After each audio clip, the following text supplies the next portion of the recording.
देवाने आपल्या भेटीसाठी यावं. ऐका, देवाने आपल्या भेटीसाठी यावं हे आपलं सौभाग्य असतं. त्या ठिकाणी सावतोबाने विचार केला की आता मला, त्या ठिकाणी भगवंतांनी विचार केला की आता मला सावतोबांना भेटण्यासाठी जायचं आहे. रुक्मिणीला सांगितलं की रुक्मिणी, तू पंढरपूर सांभाळ, मी माझ्या सावतोबाला भेटून येतो.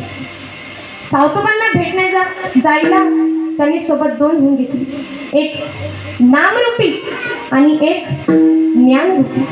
आता नामरूपी आणि ज्ञानरूपी या दोघांची गाठ देवासोबत कायमस्वरूपी आहे. नामरूपी म्हणजे नामदेव महाराज आणि ज्ञानरूपी म्हणजे ज्ञानेश्वर माऊली. आता या दोघांना घेत त्या ठिकाणी सावतोबांना भेटण्यासाठी निघाले. मध्य रस्त्यामध्ये त्यांना दोघांना अहंकार झाला. नामदेवरायांना नामाचा अहंकार झाला आणि माऊलींना ज्ञानाचा अहंकार झाला. आणि ऐका, ज्या ठिकाणी अहंकार येतो ना, ज्या ठिकाणी मीपणा असतो ना,